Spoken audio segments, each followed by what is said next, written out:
What's up, y'all, man? It's your boy 2700, man. Another late night up in the studio, man. You know what I'm saying? I'm cooking up something for that Buffalo, New York situation, man, with that Peyton Gendron or whatever his name on that mass shooting, man. We got all these rappers and stuff out here, and I ain't heard no music that, you know what I'm saying, fueling me or give me that motivation. So, you know what I'm saying? I'm gonna play y'all a little clip. I ain't gonna give y'all everything, but y'all let me know what y'all think, you know what I'm saying? And if I should, you know what I'm saying, finish it up, man, because I definitely feeling this one.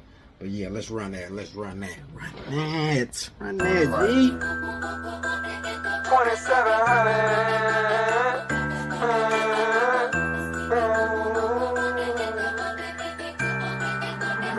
Manny made the beat. Lord, I tried to do better. But pain changed that shit around. And Lord, I know better. But fuck this shit, I gotta bring my shooter down. Lord, I tried to do better. But pain changed that shit around. And Lord, I know better. But fuck this shit, I gotta bring my shooter down. Nice coat, the day's long. I was in the trap, I couldn't stay long. Went on the run, shit, I'm free, nigga. Say what's this close on me, nigga. Call unknown. Woo! I see red, nigga. You want? Hey, I'm on your head, nigga. On me. I can't give y'all new bucks, man. Hold on, man. I can't give y'all too much, man. Y'all gonna get me turned up in this motherfucker, man. Hey, man, I be thinking about that Buffalo shit, man, that happened in New York, man. How that boy live streamed on Twitch and drove all the way there from motherfucking Ohio all the way down to through Erie, Pennsylvania, all the way up into New York like that. And the FBI and the CIA and all them want to act like they don't know, but they be all in our business. Come on, bro. Man, it's a game, bro. My mom, I'm so hot right now, man. Y'all hit me up, man. Make sure y'all like, comment, share, and subscribe, man. I'm going up all year on them, man. Check the YouTube, man, on everything. Few particulars that make Omaha different from New York are just incidental.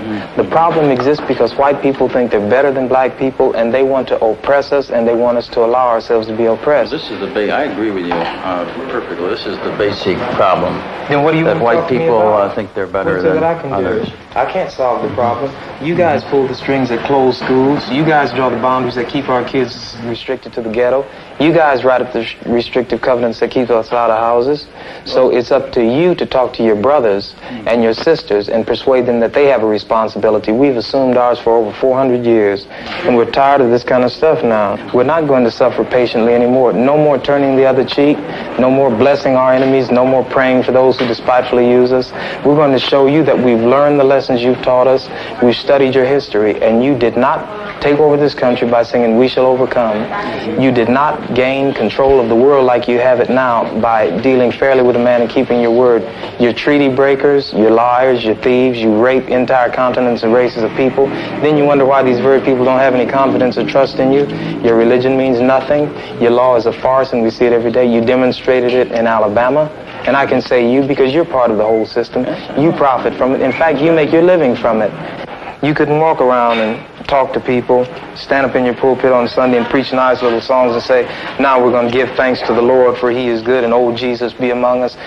As far as we're concerned, your Jesus is contaminated, just like everything else you tried to force upon us is contaminated. Well, so you can have him.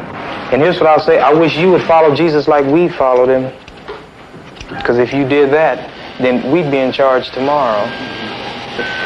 I think the problem is so bad that we can have no understanding at all. You think it's gotten to the point where there can never be that reconciliation? No. You talk about justice, and it means one thing to you, and we talk about it and it means something else to us. And it'll always be that way. And I'd like you to know I have a terrible feeling against preachers, because I think you guys are the ones who are largely responsible for the problem in the first place. And you can accept it or not any way you choose. And for you, this may be an excursion, you know, across the line. What about the person that wants to listen? I genuinely feel that I want to listen. Well, if you listen and try to do something, you get kicked out of your church.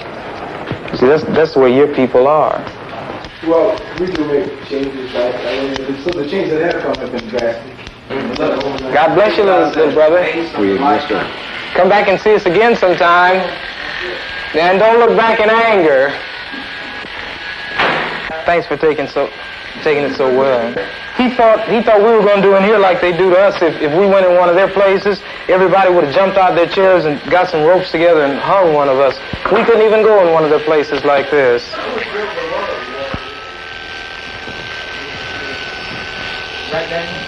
Yeah. Which is the bigger threat to American democracy and the Constitution? A Vietnamese mother suckling her child, or a white racist governor in Alabama who says, in so many words, to hell with the Constitution and Johnson and everything else? Which is the greater threat to democracy? This is true, but these people have a kind of self-deception. You know, they believe, they circulate these myths so long that they've begun to believe them. And once you believe them, as they say, if you define a situation as being real, it will be real in its consequences. And this is just what's happened. They've come to actually believe this. And any evidence to the contrary, he's the exception. But the fact is, all the people who do struggle hard enough to accumulate a down payment, they do want something better for themselves and for their kids, and they hope that their neighbors will be the same kind of people that they are. A black man fights for the white man, not for himself. He tells you to bleed and you bleed. He said, go bleed in Korea for the white man, and you go bleed because you have to. He tells you to go to Vietnam or Lebanon or Laos, and we have to bleed. Then in Mississippi or Alabama or Omaha, Nebraska, where they're taking our rights and we know who the people are who are taking them, we don't have any blood then. We're radical. Just because we want to get the rights that we fight overseas for so the white man can have. We fight over there to defend his women and children and defend his land from attack. And while we're over there fighting for him, our own people are being attacked by the same white people over here we're supposed to be fighting to defend. Right. Everybody's got something to fight for. Right? You got the rights that you fought for. Do you feel that? Do you say, Sergeant? And I got out. Do you feel that you're living under those rights now? Why should he go over there and fight the Vietnamese? They've done nothing to him. Working right in this own country, he can go places and he can't even get in a hotel. I mean, and he can drive in a place and might not even be able to get gas if the people don't look at your license plate and see where you're from. That's what he was talking about. Have you ever been in Hawaii? Yeah. What do you think about you? They're black as you are, and I am, right? Yeah. Okay then. What a bottle of beer cost you? 80 cents, don't it? Will they speak to you? Because they got long, pretty hair. No, that's not what the white men got there and contaminated them. You can't go to places in Japan, man. And you know what? You know why? The American white men. Yeah, but the Japanese gonna keep you out of why? But look, man, let me say this now. Even if you go some other over there and they mistreat you, well, you can't feel too bad, 'cause that's not your home. But when you come to your own home and mistreated, then you really feel mistreated. This is my home here.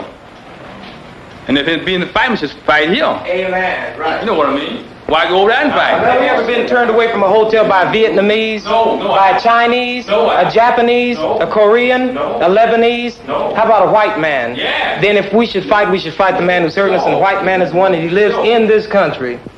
You gonna make me